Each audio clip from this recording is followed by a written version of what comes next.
Ça me fait plaisir d'être avec vous pour cette nouvelle causerie. On va parler d'accompagnement de gestionnaires. Je sais que ça fait certainement partie de vos responsabilités, peut-être d'un temps assez important que vous prenez pour l'accompagnement des gestionnaires. Et écoutez, j'ai la chance de pouvoir accueillir aujourd'hui Caroline Gingras. Rapidement pour vous donner un petit peu là, qui est Caroline. Caroline, en fait, a un bac en gestion des ressources humaines. Elle a plus de 10 ans d'expérience dans différents secteurs, que ce soit au niveau d'OBNL, de solutions numériques, en éducation et dans des postes principalement là, de direction et de gestion en ressources humaines. Elle n'arrête pas là parce qu'elle est en train de compléter une maîtrise aussi en administration des affaires. Et écoutez, c'est ça, on a échangé avec Caroline et Caroline a voulu nous parler d'accompagnement de gestionnaire. Alors bonjour Caroline, Allô Laurent, comment vas-tu? ça va très bien, toi? Oui, très très bien. Alors, écoute, il semble que tu as choisi un sujet qui intéresse beaucoup de monde. On a eu là, je crois, plus de 120 personnes qui ont signifié leur intérêt pour participer à la causerie. Alors c'est super. Je, Ma première question pour toi, c'est pourquoi tu as voulu nous jaser de ce sujet-là, tout simplement, là? Ouais, mais parce que je trouvais que dans ma pratique comme DG, comme directrice RH, on est souvent sollicité pour ça quand le gestionnaire ne sait pas comment adresser le sujet. Puis bien souvent, c'est pas tant nous qui a la relation de confiance pour pouvoir avoir cette discussion-là. Fait qu'on se trouve dans une position un peu délicate où on ne sait pas nécessairement comment coacher ou donner les bons astuces finalement. Puis je trouve ça important. Je trouve qu'un gestionnaire doit être capable de parler de tout et de rien. Puis ben, je me suis dit pourquoi pas en parler aujourd'hui. Je pense que ça touche tout le monde. Mais écoute, je suis tellement d'accord avec toi. Puis moi-même, cette semaine, j'ai réagi à un article qui a été écrit par Olivier Schmucker. Là, il a des petits articles qu'il écrit et puis où il demande à des personnes de faire part de leur expérience en entreprise. Et là, c'était une personne qui disait ô combien elle trouvait qu'elle n'avait pas des bons gestionnaires. Alors, je réagissais en disant, je trouve que c'est essentiel d'accompagner les gestionnaires. Puis on le sait très bien, c'est pas parce que la personne a une bonne expertise qu'on lui donne ce poste-là de gestion que forcément c'est une personne qui a tous les outils, toutes les compétences pour pouvoir le faire. Alors, Ouais, puis on va le voir de plus en plus parce que avec la pénurie de la main-d'œuvre puis le roulement des générations, les gens qui sont un peu plus autonomes, débrouillards ou très forts techniquement vont être appelés à gérer des équipes un peu par dépit de ne pas avoir nécessairement de relève ou d'aller chercher des gens de l'externe. Puis ben c'est du savoir-être, hein, être capable de gérer une équipe, puis ben, c'est pas donné à tout le monde. Non, c'est ça, exactement. Alors, j'aimerais ça que tu puisses partager un petit peu, tu sais, on a eu l'occasion de se préparer un petit peu, puis de jaser, puis tu me parlais de tout l'accompagnement à travers le questionnement, hein, les questions qu'on peut poser aux gestionnaires pour aider à les faire cheminer. J'aimerais ça t'entendre un petit peu plus là, là-dessus. Oui. Ben, au départ, là, j'avais comme le goût de dire voici ce qu'il faut que tu fasses, là. Voici la clé, prépare-toi, voici comment on se prépare. Puis, ben, des fois, c'est pas tant ça qui aide le gestionnaire, c'est pas tant ça qui est la clé. Des fois, c'est une crainte, une peur, une phrase ou un élément qu'on n'arrive pas à nommer comme on le souhaite, l'intention qu'on veut y mettre. Donc, j'ai appris à questionner, en fait, le gestionnaire. Ben, comment tu vas t'y prendre? Quelle intention tu veux y mettre? Quel impact veux-tu avoir sur ton employé? Quand il va sortir là, à la fin là, de la rencontre, quelle intention tu veux donner à cet employé? Qu'est-ce que tu veux qu'il retienne? Puis, ben, souvent, on va chercher les éléments qui sont vraiment clés dans la réussite du gestionnaire à nommer son message, puis à avoir cette conversation-là qui est plus difficile pour lui. Je l'ai utilisé de cette façon-là vis-à-vis du gestionnaire, mais dans la conversation, d'un gestionnaire à un employé, c'est aussi la clé, je trouve. Parce que souvent, quand on pose la question, ben de un, il faut être prêt à recevoir la réponse. Là. Donc, Oui. si on n'est pas prêt à gérer la réponse, on ne pose pas de questions, mais souvent, l'employé, la majorité du temps, il sait de quoi il s'agit, puis il y a une opinion, il y a des éléments, donc il fait part de la discussion à ce moment-là, puis ça, c'est essentiel selon moi. Ouais, et puis c'est sûr que ce que tu apportes, j'aime beaucoup ça dans le sens où bien souvent, le gestionnaire va arriver avec un problème.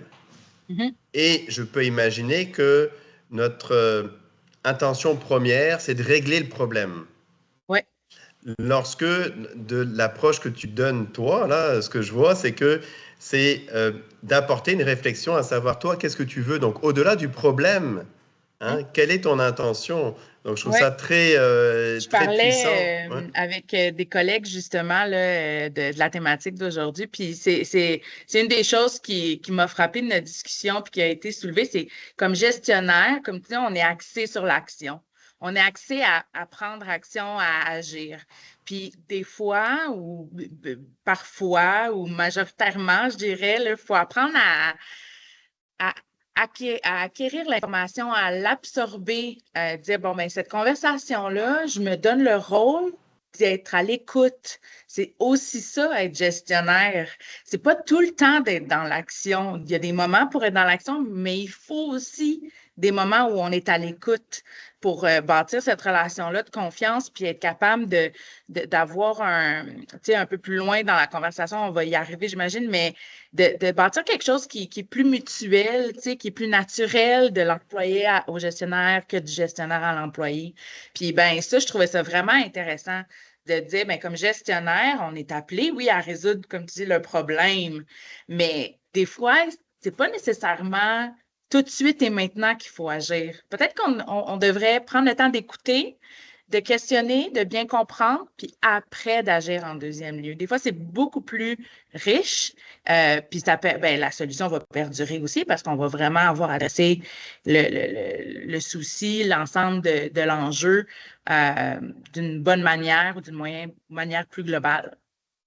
C'est très intéressant parce que euh, moi, je le vois beaucoup, notamment depuis la pandémie, on est beaucoup en action-réaction. Et je le vois à plein d'effets, hein. On fait des rencontres Teams de 30 minutes en général, maximum. On est très opérationnel, etc., etc. Moi, ce que je peux imaginer, c'est qu'un gestionnaire qui, c'est tout à fait correct, hein, peut être dans l'opérationnel, peut être en résolution de problèmes, ben, il aille chercher des solutions. Mais d'avoir cette approche-là, de prendre du recul, puisque c'est un peu ce qu'on peut apporter. C'est on peut apporter une autre perspective là-dessus. Ben, Ouais. de se poser et d'être capable effectivement d'être à l'écoute, je trouve que c'est une occasion qu'on se donne d'apporter une autre approche Oui. pour Puis toujours. j'ai un exemple très parlant de ça. Je suis administratrice pour une maison d'hébergement à Anjou, où on accueille les femmes et enfants dans des situations de violence conjugale. Et pour toutes sortes de raisons, on a dû embaucher une DG intérimaire le temps qu'on trouve une nouvelle personne.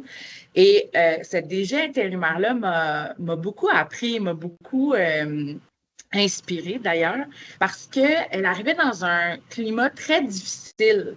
Puis je me disais, ben voyons comment elle va réussir à aller chercher le pouls des employés, à rétablir ce climat-là. Et elle y est allée par la question. Donc, quand elle arrivait parce elle est là temporairement, là, mais elle doit quand même prendre des décisions, elle doit quand même faire que les opérations continuent. Quand les employés venaient la voir avec, ben, j'ai une problématique sur telle situation, elle disait, toi, qu'est-ce que tu ferais? Et là, elle laissait planer. Ah, ben, je sais pas, on a fait ça dans le passé. OK. C'est-tu la meilleure solution selon toi? Et elle bâtissait cette relation-là comme ça parce que de toute façon, elle n'est pas spéciale. Elle, là, dans ce cas-là, est intérimaire, mais c'est pas elle la spécialiste non plus. Elle n'est pas technicienne dans l'accompagnement sur le terrain. Donc, en posant les questions, elle engage la mobilisation de son employé. Il y a une relation de confiance qui se bâtit. Puis, ben, au final, elle a probablement eu les meilleurs éléments pour prendre les décisions à ce moment-là. Puis, je trouvais ça vraiment vraiment extraordinaire de pouvoir être capable d'utiliser les questions là, de ce sens-là. C'est vraiment intéressant. En ce moment, je lis un livre de Patrick Lencioni. Je ne sais pas, certainement, certains d'entre vous, vous connaissez Patrick Lencioni qui a écrit les cinq dysfonctions d'une équipe. Et là, c'est un livre, le titre est assez particulier, c'est Get Naked. Et en fait, c'est une fable, hein, c'est souvent ce qu'il fait. Et la fable, c'est qu'il vient d'une entreprise où, en général, une entreprise de consultation, les gens donnent des solutions. Hein, partagent des méthodologies, des outils, etc. Puis là, ils acquièrent une plus petite entreprise de consultation qui ont une toute autre approche et qui ont beaucoup, beaucoup de succès, qui, au lieu d'apporter des solutions, s'intéressent à l'autre, posent des questions, et finalement, ils acquièrent, ils développent la relation, ils acquièrent les contrats de cette manière-là. Et je trouve que c'est très inspirant, effectivement, c'est intéressant parce que moi, je donne souvent la formation rôle conseil. Il y a des équipes en ressources humaines, souvent, là-dessus. Et une des approches, c'est souvent, ils disent, OK, non, mais on veut savoir le processus, etc. Puis, on a tout ça, il n'y a pas de problème qui est présenté. Mais derrière, le plus important, ça va être votre approche. C'est votre posture qui va changer beaucoup la donne, qui va faire en sorte qu'il y ait des actions ou pas, parce que c'est ce qu'on veut. On ne veut pas impressionner personne. On ne veut pas que les gens nous trouvent plus intelligents que les autres. Ils veulent qu'il y ait quelque chose qui permette un changement concret par rapport à ça. Oui, puis l'intention, comme tu dis, est vraiment importante, là. Je pense que ça vaut la peine, c'est pour des gestionnaires ou des personnes qui sont pas nécessairement à l'aise avec des rencontres d'équipe ou des discussions one-on-one qui trouvent ça un peu plus touché ou qui veulent combler les silences.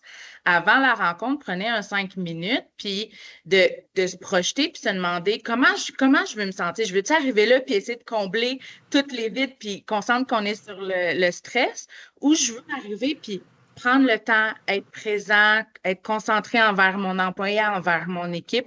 Puis des fois, de se bloquer un 5-10 minutes, là, puis faire une espèce de méditation, là, ça peut aider à se recentrer, puis à juste en termes d'énergie, à poser ses intentions dans la rencontre. Puis ça a un gros impact qu'on pense pas, là, mais qu'on peut négliger dans le quotidien. Puis si on arrive avec une intention qui est bien ancré sur le moment. Imaginez, moi, comme employé, moi, j'ai un gestionnaire qui arrive, là, puis qui est concentré envers moi, qui n'est pas en train de regarder un email, mais qui est vraiment comme apaisé. Moi, ça me dit, aïe, je suis assez importante comme employé pour que je sois dans le moment présent avec mon gestionnaire ou ma gestionnaire. Puis ça c'est bâtir une relation de confiance. J'aime ça. Puis, tu sais, ça me fait penser aussi, nous, on offre des sessions de co-développement. Je recommande à toutes les organisations qui sont prêtes, parce qu'il faut être prêt. Il faut être prêt au niveau culturel, il faut un niveau de confiance, un niveau d'engagement. Mais si vous êtes prêt comme organisation, c'est ça qu'on se donne. On se donne un moment de recul, on se pose. Puis très souvent, tu as raison, la Caroline, c'est qu'on le voit, les premières minutes, les gens sont souvent à faire d'autres choses. En tout cas, ils ne sont pas totalement concentrés, ne sont pas totalement présents. Mais dès qu'on rentre vraiment dans ce genre d'exercice-là, ô combien les gens, là, à la fin, ils nous remercient. Puis il y a des vraies solutions qui se dégagent de là. Ce n'est pas juste des discussions pour juste discuter. Là. Ceux qui voudraient peut-être introduire ce genre de méthodologie-là, mais qui ne se sentent pas nécessairement à l'aise, c'est drôle parce que je fais comme un peu de publicité, je presse pour ma paroisse, là. On va recevoir, en fait, tous les gestionnaires au niveau de la DRH dans le prochain mois. Et un des exercices que j'avais suggéré que je vais vous présenter, c'est le palabre, qui est un outil de discussion qui est très, très simple, qui vient d'ailleurs d'Afrique, mais qui peut, quand on l'exploite convenablement puis qu'on le bonifie, va mener à du co-développement. Le palabre, là, vous prenez une thématique, vous vous asseyez ensemble. De un, vous acceptez que le silence va faire partie de la conversation, mais vous jouez le rôle de prendre la conversation, de prendre parole à la conversation qu'une seule fois. Vous pouvez prendre des pauses, le prendre au début, le prendre à la fin en 2 personnes, réagir, pas réagir, mais vous devez prendre la parole qu'une seule fois. Puis ça fait travailler parce que des fois, on est comme, je réagirais vraiment rapidement sur cette thématique-là, mais je vais y penser ou je vais le peaufiner. Puis, ça amène un autre niveau de conversation, même si on prend la parole qu'une seule fois. souvent, c'est réfléchi, puis en parlant, on réfléchit, on ramène des... Puis c'est très simple comme règle, il y a pas d'autres règles, il n'y a pas d'animateur, il n'y a pas de médiateur, de modérateur. C'est vraiment, tout le monde prend la parole une seule fois, ça prendra 1 heure, 15 minutes, 20 minutes. C'est pas grave, quand tu dis que tu as fini, tu as fini. Puis c'est un principe qui est utilisé, qui vient d'Afrique, qui est utilisé entre autres dans les communautés pour donner la parole à tout le monde.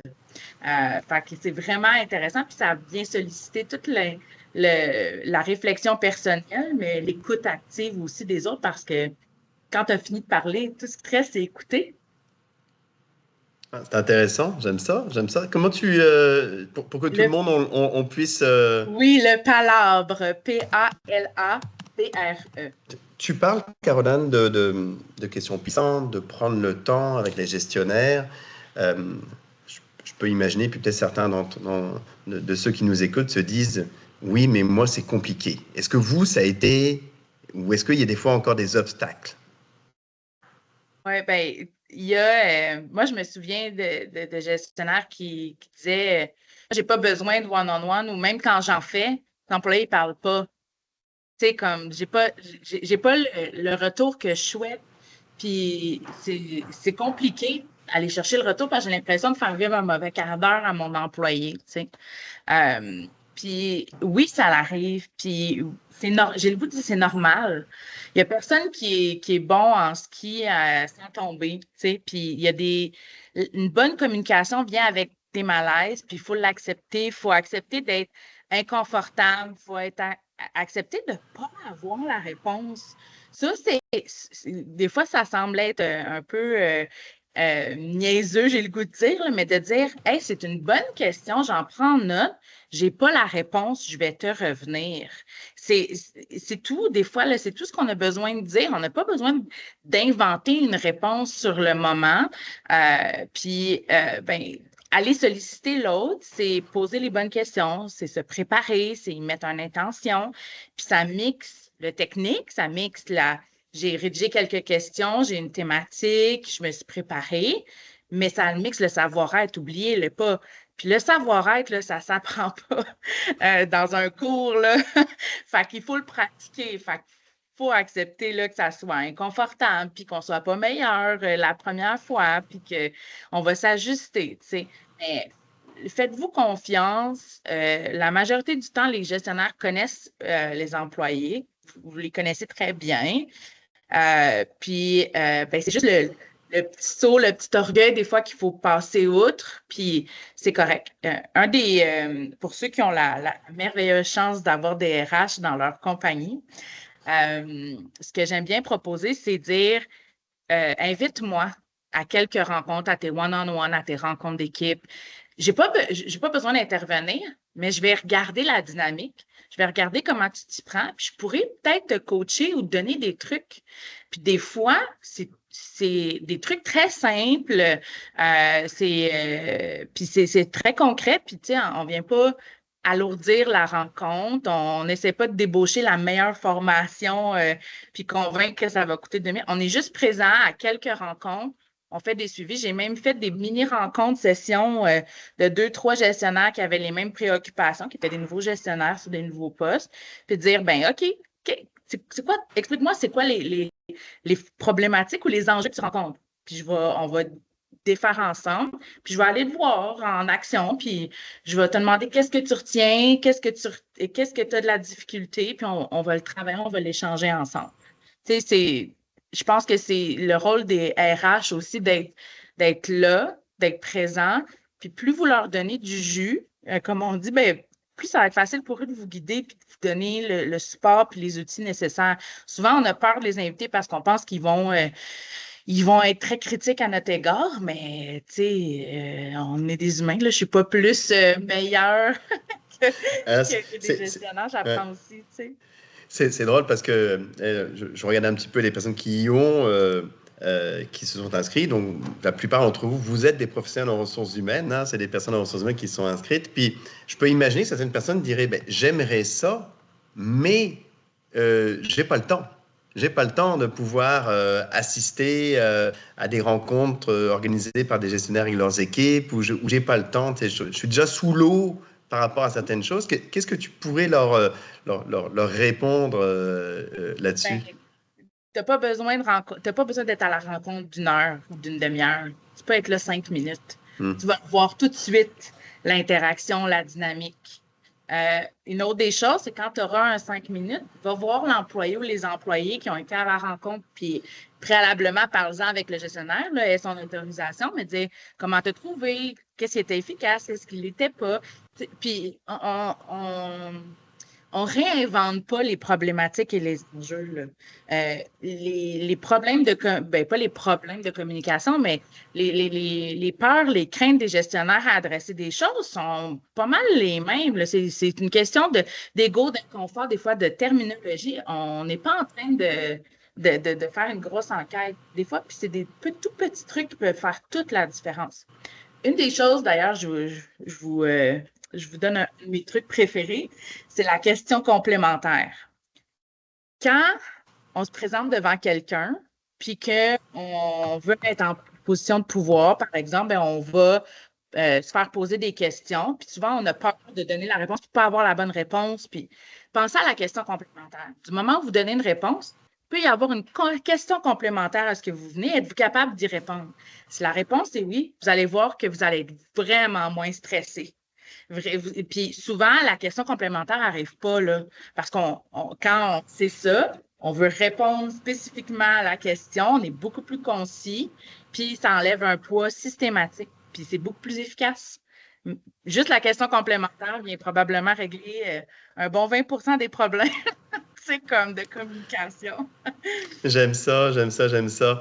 Il y a, tu l'as un petit peu abordé d'ailleurs tout à l'heure, mais je vois une question de Marie-Ève qui dit, lors d'une rencontre de suivi avec un ou une employée qui est fermée, y a-t-il des suggestions de bonnes questions? Tu sais, là, tu disais tout à l'heure, bah, écoutez, tu sais, il faut essayer, réessayer, etc. Est-ce qu'il y a des suggestions de questions qui pourraient aider à ce que la personne, elle s'ouvre? Ça, c'est la question Oui. de Marie-Ève. Oui, c'est une super de bonne question. La première des choses que je dirais, c'est de le nommer. Je te sens pas réceptive ou je te sens pas réceptif. Je te sens braqué. Puis moi, j'aurais tendance à le tourner vers moi. Qu'est-ce que moi je peux faire pour te sentir réceptive? Qu'est-ce que moi je peux faire pour que ça soit une conversation agréable pour toi?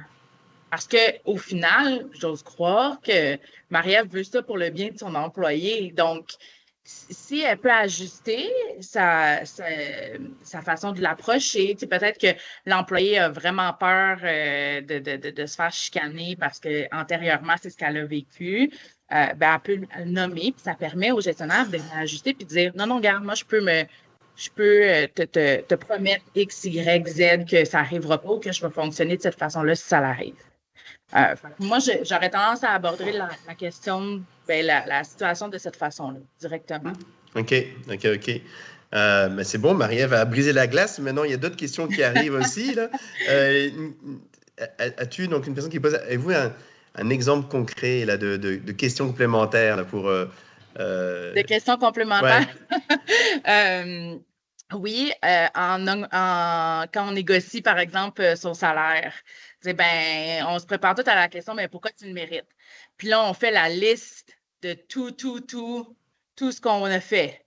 Puis là, arrive, OK, mais ça ne vaut pas ce que tu me demandes. Puis là, tu es comme, oui, mais là, tu ne sais plus quoi dire parce que tu veux juste ressortir tous les exemples. Fait que prends-le différemment. Ben, pourquoi je le mérite? Parce que j'ai travaillé fort, j'ai atteint les objectifs, puis j'ai fait une étude de marché, puis on devrait être là. Ah, OK. Peux-tu me donner des exemples où ouais, OK, mais je ne suis pas sûre, là. On va poser une question complémentaire, puis là, je peux aller chercher mes exemples. Donc, des fois, c'est juste de regarder un peu plus niveau macro, donc de ce qu'il s'agit. Pourquoi est-ce que je devrais t'offrir une augmentation salariale, avoir une réponse concise, puis après développer dans la question complémentaire. Ah, c'est super, c'est super. Puis, c'est très drôle parce que dès ce que j'entends là beaucoup, puis des fois ce que je vois, c'est peu importe qu'on se positionne comme professionnel en ressources humaines, mais encore plus comme gestionnaire, souvent, puis tu l'as nommé, c'est souvent un inconfort. il y a souvent un inconfort. On le voit là, on a beaucoup de demandes pour tout ce qui est courage managérial, conversation difficile, etc., etc. Tu as déjà nommé hein, d'être capable de le pratiquer pour être capable de surpasser ça. Puis tu as peut-être toi-même déjà vécu des inconforts similaires ou parlé avec des gestionnaires qui ont un inconfort d'aborder des questions là-dessus. Moi, ce que j'entends ça dire, c'est que surtout éviter de faire la job à la place du gestionnaire. Je trouve que ça, là, ça c'est comme peut-être lorsqu'on est capable d'éviter ça, là, c'est bien. Est-ce que tu aurais d'autres suggestions? En fait, je reviens exactement sur ton point parce que vous n'allez pas être comme un RH, ce n'est pas celui que vous allez aller porter les bonnes nouvelles. Fait que pourquoi vous irez porter les mauvaises nouvelles? Si un gestionnaire veut avoir les bonnes nouvelles, il faut qu'il y ait les mauvaises nouvelles aussi. Puis vous êtes là dans les deux cas. Puis j'aurais tendance à dire, mais pourquoi es-tu mal à l'aise? Puis le poser au gestionnaire. Pourquoi es-tu mal à l'aise? Puis là, tout d'un coup, on ne devient plus responsable. Puis c'est de dire, c'est toi comme gestionnaire qui as la relation de confiance avec ton employé. Si moi, j'ai la relation de confiance avec l'employé, quelque chose qui ne marche pas, tu passes à côté là, de ton rôle de gestionnaire d'établir une relation de confiance. Fait que, voyons comment on peut aborder ça. Si le temps passe vite, hein, Caroline, mais mettons que tu es une personne en ressources humaines, puis là, tu entends ça, tu entends l'idée de dire, OK, il faut poser des questions, il faut être capable de poser les choses, etc. Mais que tu vois que, à travers les années, ça n'a pas été établi, ça. Ça serait quoi les premières choses qui pourraient être posées comme action qui permettraient d'aller... c'est toute une culture hein, à établir. Hein. Ça serait quoi les premières actions que tu verrais à établir pour que ça commence à devenir une certaine habitude? Oui, j'obligerais les gestionnaires à avoir puis soi-même, là, en ressources humaines, à se poser la question de quel genre de relation on veut avec nos collègues, avec nos employés, avec nos équipes.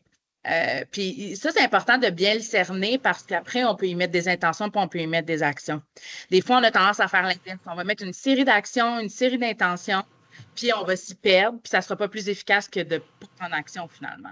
Fait qu'il vaut mieux se concentrer puis s'asseoir quitte en duo, en équipe, en solo, peu importe, puis se poser la question, comment je veux bâtir, en fait, quelle relation de confiance je veux avoir? C'est-tu que les gens viennent me voir quand ils ont des problématiques? Est-ce que c'est de pouvoir échanger sur tout puis rien, d'être à la proximité des gens? Est-ce que c'est de pouvoir échanger en termes techniques puis faire du co-développement qu'on a parlé? C'est quoi qu'on veut comme relation? Puis après, on va y mettre des actions, puis ça va être beaucoup plus facile de bâtir là-dessus parce que ça va devenir des bases solides, ça va devenir des pratiques solides avec une intention et un objectif beaucoup plus clair. J'adore ça, j'adore ça. Ça me rappelle la fameuse expression « tous les chemins mènent à Rome ». Là. Donc, il n'y a pas qu'une seule manière de le faire, mais ce que je retiens, c'est que il faut qu'on ait des intentions claires et fermes aussi, hein, claires et fermes pour arriver à ce que du côté qu'on joue chacun le rôle qu'on doit jouer, et puis de faire en sorte que le gestionnaire et les équipes, chacun soit capable de pouvoir, là, par eux-mêmes, au final, être capable de trouver les solutions le plus possible. Oui. En tout cas, Caroline, un grand merci. Moi, je pense que ça aurait mérité 1 heure de causerie. Mais on refait ça. Voilà, on refait ça. Là, c'est un prochain rendez-vous ensemble là-dessus. Je tiens à te remercier vraiment de ton temps, puis tu as donné des exemples très concrets. Ce qui est exemple. J'espère que ceux qui nous avaient écoutés aujourd'hui, vous avez apprécié la causerie. Si vous avez des idées de sujets ou des personnes que vous connaissez qui seraient certainement intéressantes, qui pourraient, comme Caroline, partager leur expérience, partager des petites pratiques comme ça, n'hésitez pas à nous écrire, n'hésitez pas à nous envoyer des petits commentaires. Donc, Caroline, encore une fois, merci de ton temps. Vraiment plaisir.